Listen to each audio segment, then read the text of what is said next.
جلسہ کمیٹی برابر مجھ سے کانٹیکٹ میں تھی، میں بالکل مطمئن تھا کہ پروگرام میں آؤں گا، لیکن پروگرام سے ٹھیک 3-4 دن پہلے میرے ساتھ ایک ایسا حادثہ ہوتا ہے کہ اگر میں آپ سے یہ کہوں کہ موت کو میں نے اپنے بالکل قریب دیکھا اور اللہ تعالیٰ نے ایک نئی زندگی دی تو غلط نہیں ہے۔ میں جب وہاں پہنچا میں نے ڈرائیور سے کہا، ڈرائیور غیر مسلم تھا، میں نے اس سے کہا کہ صاحب آپ جو ہے تھوڑا سا کھانا وانا کھا کر کے سو جائیے، آرام کیجئے، اس لیے کہ رات کا سفر ہے، نیند آپ کو ملنا ضروری ہے۔ لیکن یہ ڈرائیور تھوڑا سا ٹیڑھے قسم کا تھا۔ اس نے کہا جناب میں نیوز میں کام کرتا ہوں، میرے پاس رات میں کبھی بھی کال آتا ہے، میں سوؤں گا نہیں، آپ فکر مت کیجئے، میں گاڑی چلاتا ہوں، میں بہت ماہر ہوں، کوئی دقت نہیں ہے۔ الحمدللہ نحمده ونستعینه ونستغفره ونعوذ باللہ من شرور انفسنا ومن سیئات اعمالنا من يهده الله فلا مضل له ومن يضلل فلا هادي له وأشهد أن لا إله إلا الله وحده لا شريك له وأشهد أن محمدًا عبده ورسوله يا أيها الذين آمنوا اتقوا الله حق تقاته ولا تموتن إلا وأنتم مسلمون يا أيها الناس اتقوا ربكم الذي خلقكم من نفس واحدة وخلق منها زوجها وبث منهما رجالا كثيرا ونساء واتقوا الله الذي تساءلون به والأرحام إن الله كان عليكم رقيبا يا أيها الذين آمنوا اتقوا الله وقولوا قولا سديدا يصلح لكم أعمالكم ويغفر لكم ذنوبكم ومن يطع الله ورسوله فقد فاز فوزا عظيما أما بعد فإن خير الحديث كتاب الله وخير الهدي هدي محمد صلى الله عليه وسلم وشر الأمور محدثاتها وكل محدثة بدعة وكل بدعة ضلالة وكل ضلالة في النار أعوذ بالله من الشيطان الرجيم بسم الله الرحمن الرحيم إن الله يأمر بالعدل والإحسان وإيتاء ذي القربى وينهى عن الفحشاء والمنكر والبغي يعظكم لعلكم تذكرون۔ صدر محترم، علماء کرام، محترم بزرگوں، نوجوان ساتھیوں، پردہ نشین ماں اور بہنوں، پیارے بچوں،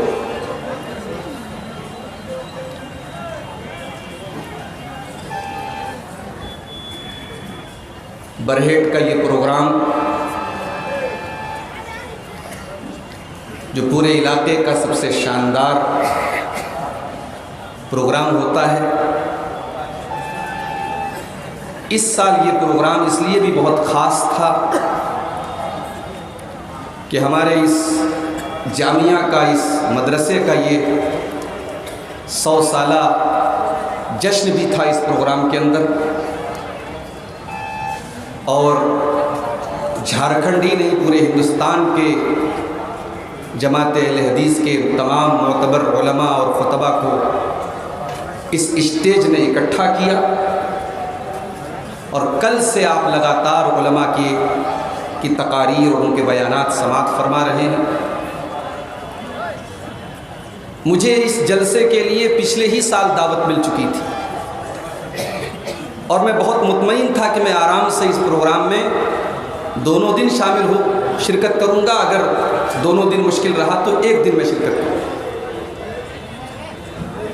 لیکن اللہ تعالیٰ نے قرآن کریم میں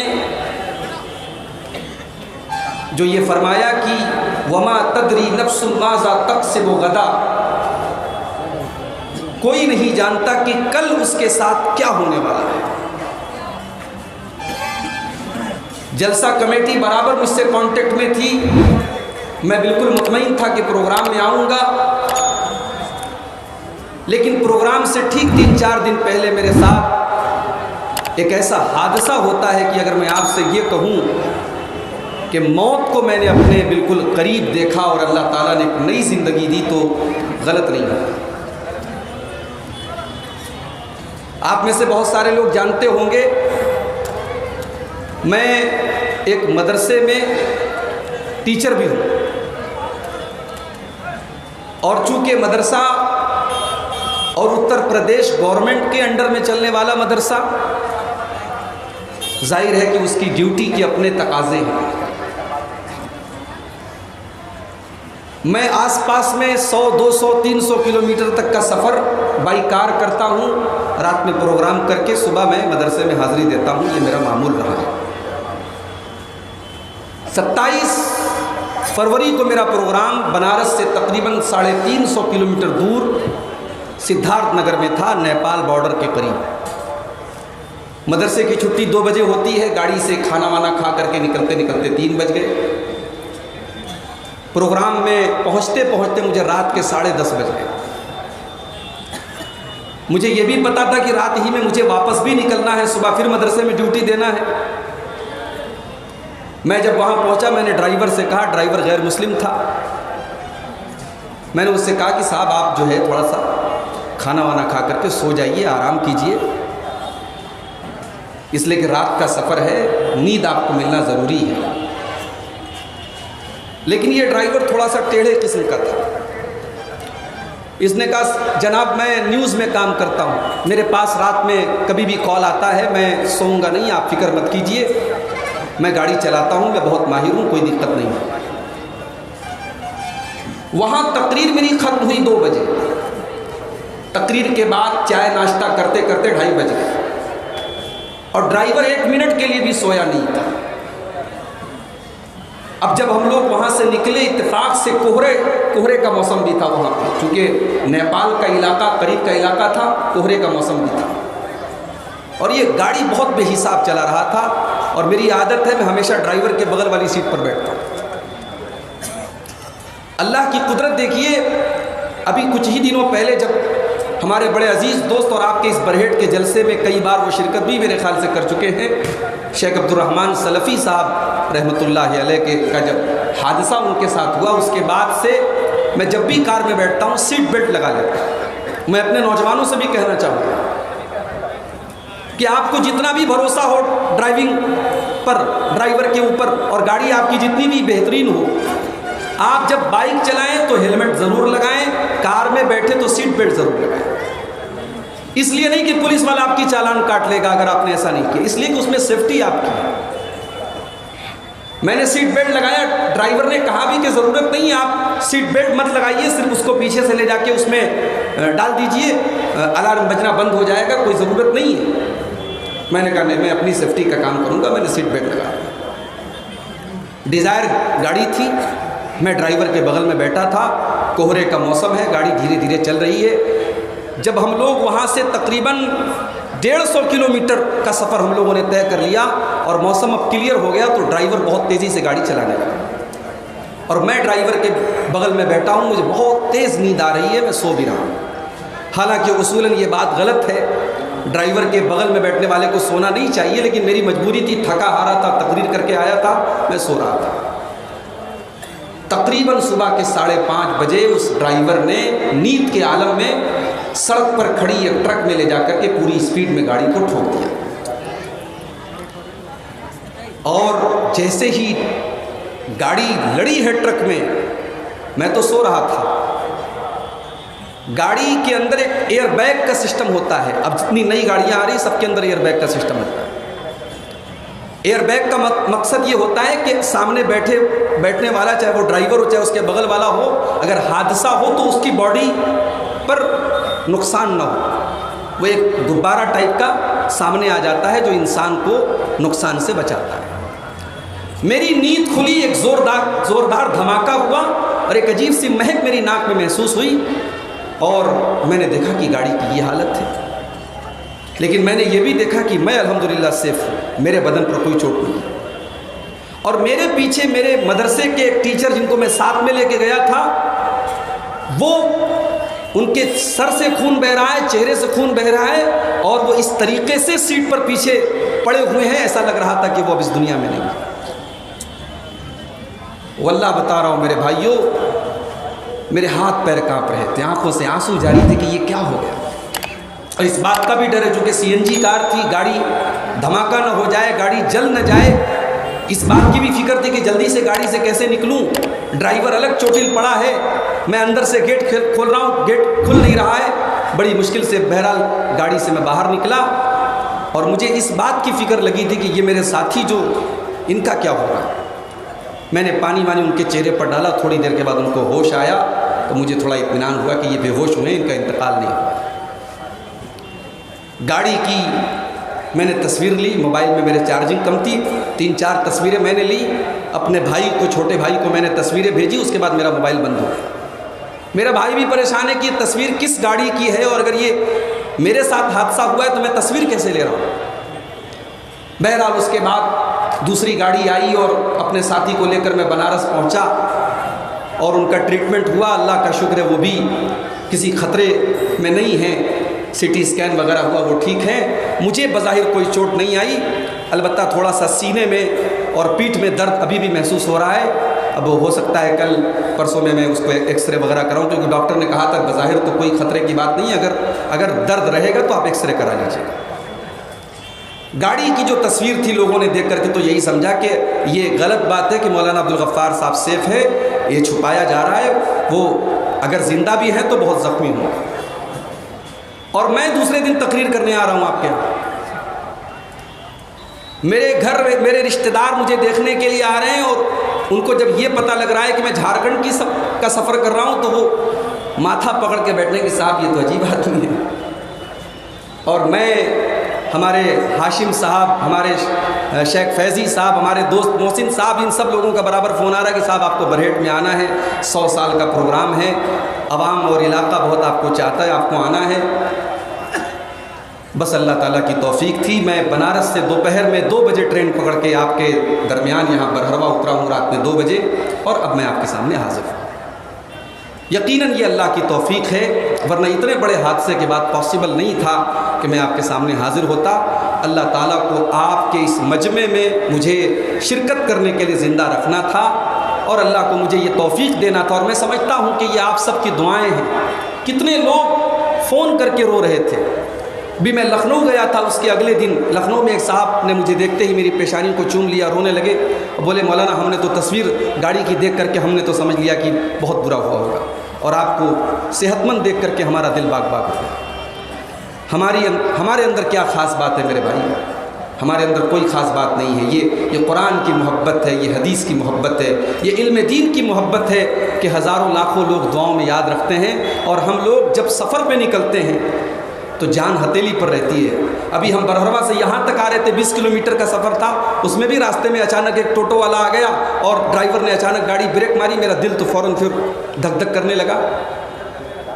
حقیقت یہ ہے کہ بائی روڈ سفر بہت رسکی ہے، اور میں کچھ دنوں سے جب سے مدرسہ جوائن کیا ہے میں نے، کئی مرتبہ ایسا ہوتا ہے کہ راتوں رات سفر، لمبے سفر جانا اور آنا ہوتا ہے۔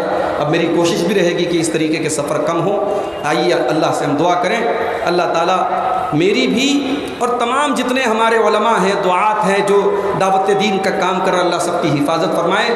ابھی آپ نے یہ خبر بھی سنی ہوگی، بڑی خوشخبری ہے ہم سب کے لیے کہ ہماری جماعت کے بڑے مشہور خطیب مولانا جرجیس سراجی صاحب، جن کو سازش کے تحت جیل میں پہنچایا گیا تھا، الحمدللہ ان کو بھی ہائی کورٹ سے ضمانت مل گئی ہے اور وہ باہر آ چکے ہیں الحمدللہ، اور ہم امید کرتے ہیں کہ دعوت و تبلیغ کا جو کام وہ کرتے تو وہ انشاءاللہ پھر سے جاری رکھیں گے۔ اللہ تعالیٰ سے دعا کیجیے اللہ ہمارے علماء کی حفاظت کرے، اور اللہ تعالیٰ وہ تمام علماء حق جو قرآن و سنت کی تبلیغ کر رہے ہیں، اللہ تعالیٰ ان کو ہر شر سے، ہر حادثے سے، ہر مصیبت سے ان کو، ان کے اہل و عیال کو محفوظ رکھے۔ میرے بھائیوں، رات کے 3:30 بج رہے ہیں اور برہیٹ ہی کی یہ شان ہے کہ 3:30 بجے اتنا بڑا مجمع میرے سامنے بیٹھا۔ یہ شاید پورے جھارکھنڈ میں، پورے بنگال میں کہیں کسی پروگرام میں اس ٹائم مجھے اتنی پبلک سامنے نظر نہیں آتی ہے۔ میں جب جلسے میں پہنچا، میں نے دیکھا عورتیں بڑی تعداد میں واپس جا رہی ہیں، مرد حضرات جا رہے ہیں۔ میں نے سوچا شاید پنڈال خالی ہوگا، مگر جتنے جا رہے تھے اس سے زیادہ الحمدللہ یہاں موجود ہیں۔ میں چاہتا ہوں کہ آج بڑی اہم باتیں آپ کے سامنے، وقت کم ہے، کچھ امپورٹنٹ باتیں آپ کے سامنے رکھی جائیں۔ اور قرآن کی ایک آیت میں نے آپ کے سامنے پڑھی ہے، سورہ نحل کی آیت نمبر 90، قرآن کے 14ویں پارے کی آیت ہے، اور اس آیت میں اللہ تعالیٰ نے 3 باتوں کا حکم دیا ہے اور 3 باتوں سے روکا ہے، اور آج کی میری پوری تقریر انہی 6 باتوں پر انشاءاللہ۔ اور یہ جو آیت میں پڑھنے جا رہا ہوں، یہ آیت کتنی امپورٹنٹ ہے، کتنی اہم ہے، اس کا اندازہ آپ اس سے لگائیے کہ حضرت عبداللہ بن مسعود رضی اللہ تعالیٰ عنہ کہتے ہیں، اجمع آیت فی القرآن ھذہ الآیہ، قرآن کریم کی سب سے جامع آیت، جامع کا مطلب جس کے اندر تمام چیزیں آ گئی ہوں، جس نے تمام چیزوں کو اکٹھا کر لیا ہو، وہ یہ ہے آیت سورہ نحل کی آیت۔ اور اس آیت کے بارے میں حضرت سفیان ابن عیینہ کہتے ہیں کہ قرآن کریم کی کوئی اور آیت ایسی نہیں ہے جس میں تمام بھلائیوں کو اکٹھا کر دیا گیا ہو اور تمام برائیوں سے روک دیا گیا ہو۔ اگر ایسی کوئی آیت ہے تو یہی آیت ہے۔ آئیے پہلے آیت کا ترجمہ دیکھتے ہیں، پھر بات کو آگے بڑھاتے ہیں۔ ان اللہ یأمر بالعدل والإحسان وإیتاء ذی القربى وینہی عن الفحشاء والمنکر والبغی یعظکم لعلکم تذکرون۔ اللہ تعالیٰ تم کو 3 باتوں کا حکم دیتا ہے۔ نمبر 1، اللہ تعالیٰ تمہیں عدل کا حکم دیتا ہے، والاحسان، اور احسان کا حکم دیتا ہے، وایتاء ذی القربى، اور رشتہ داروں کو دینے کا حکم دیتا ہے۔ اور 3 چیزوں سے اللہ تعالیٰ منع کرتا ہے، عن المنکر، برائی سے، والفحشاء، فحش کاموں سے، والبغی، اور ظلم اور زیادتی کرنے سے۔ یعظکم لعلکم تذکرون، اللہ تعالیٰ تم کو نصیحت کر رہا ہے تاکہ تم سمجھ جاؤ۔ گویا اس آیت میں اللہ تعالیٰ نے نصیحت کی ہے۔ بھئی کوئی بڑا ہے، کوئی بزرگ ہے، بچے کو نصیحت، جب بچے کو یہ کہہ کر کے کوئی بات بتاتا ہے، دیکھ بیٹا میں نصیحت کر رہا ہوں، تو بچے کے کان کھڑے ہو جاتے ہیں۔ جب شاگرد سے کہتا ہے کہ دیکھو بچوں میں تمہیں ایک نصیحت کر رہا ہوں، تو شاگردوں کے کان کھڑے ہو جاتے ہیں کہ ہمارے استاد ہمیں نصیحت کر رہے ہیں۔ یہاں کوئی استاد نصیحت نہیں کر رہا ہے، کوئی ٹیچر نصیحت نہیں کر رہا، یہاں ہمارا رب، ہمارا پروردگار، ہمارا اللہ ہمیں نصیحت کر رہا ہے۔ اور 3 باتوں کا اللہ حکم دے رہا ہے۔ ان اللہ یأمر بالعدل، اللہ تعالیٰ تم کو عدل کا حکم دیتا ہے۔ عدل کا مطلب ہوتا ہے حقدار کو اس کا حق دے دینا، جس کا جو حق ہے اس کو اس کا حق دیا جائے۔ ماں کا حق ماں کو دیا جائے، باپ کا حق باپ کو دیا جائے، بیوی کا حق بیوی کو دیا جائے، بچوں کا حق بچوں کو دیا جائے، پڑوسی کا حق پڑوسی کو دیا جائے، رشتہ دار کا حق رشتہ دار کو دیا جائے۔ جتنے حقوق ہیں اس ایک لفظ کے اندر آ گئے۔ اللہ تعالیٰ کہہ رہا ہے کہ ہم تمہیں حکم دیتے ہیں عدل کا، اور عدل کا ایک اور مطلب ہوتا ہے انصاف، جس کو ہندی میں کہتے ہیں نیائے، انگلش میں کہتے ہیں جسٹس۔ اللہ تعالیٰ تم کو حکم دیتا ہے انصاف کا، ناانصافی مت کرو، انیائے مت کرو۔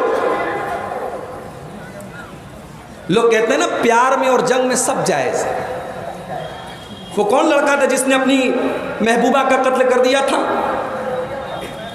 اس کے 32 ٹکڑے کر کے فریز میں ڈال دیے تھے۔ محبت تھی، محبت نفرت میں بدل گئی، اور نفرت میں بدلی تو اتنی بدلی کہ اپنی محبوبہ کے جس کے ساتھ اس نے ہر طریقے کی خواہشات کو پورا کیا، اس کے 32 ٹکڑے کر کے اس نے فریز میں رکھ دیا۔ حالانکہ اس طریقے کے واقعات ہندوستان میں اور بھی ہوتے ہیں، مگر جہاں مسلمان کا نام آ جاتا ہے تو میڈیا والوں کو تو مسئلہ مل جاتا ہے۔ تو یہ اصول ہے لوگوں کا کہ پیار میں اور جنگ میں سب جائز ہے۔ اسلام کا یہ اصول نہیں ہے۔ اسلام کہتا ہے نہ پیار میں سب جائز ہے نہ جنگ میں سب جائز ہے۔ پیار میں بھی آپ ناجائز کوئی کام نہیں کریں گے۔ بھائی کسی لڑکی سے اچانک آپ نے کسی لڑکی کی شکل دیکھ لی، اسلام تو بے پردگی کی اجازت نہیں دیتا۔ مان لیجیے اچانک نظر پڑ گئی کسی لڑکی کے اوپر، یا کسی لڑکی کی اخلاق کی آپ نے تعریف سن لی کہ بڑی اچھی ہے، بڑی دیندار ہے، بڑی خوبصورت ہے، تو اسلام کہتا ہے کہ آپ نکاح کا پیغام بھیجیں، جائز طریقے سے آپ نکاح کا پیغام بھیجیں اور آگے کا پروسیس پورا کریں، اس کو اپنی بیوی بنا لیں، اور بیوی بنانے کے بعد آپ اس سے محبت کریں۔ اسلام لو میرج کی تعلیم نہیں دیتا، اسلام لو آفٹر میرج کی تعلیم دیتا ہے۔ اسلام کا یہ اصول نہیں ہے پہلے محبت کرو پھر شادی کرو۔ اسلام کا اصول ہے شادی کرو اور پھر بے تحاشا محبت کرو۔ اور جنگ کے میدان میں بھی سب جائز نہیں ہے۔ دشمن کے ساتھ بھی آپ کو ناانصافی نہیں کرنا ہے۔ وَلَا يَجْرِمَنَّكُمْ شَنَآنُ قَوْمٍ عَلَىٰ أَلَّا تَعْدِلُوا اعْدِلُوا هُوَ أَقْرَبُ لِلتَّقْوَىٰ۔ اے مسلمانوں، اگر تمہاری کسی کے ساتھ دشمنی ہے تو دشمن کے ساتھ بھی تمہیں ناانصافی نہیں کرنا ہے، انیائے نہیں کرنا ہے۔ جس نے تمہارے ساتھ ظلم کیا ہے اسی سے تمہیں بدلہ لینا ہے۔ پوری قوم سے بدلہ نہیں لے سکتے، پوری کمیونٹی سے بدلہ نہیں لے سکتے۔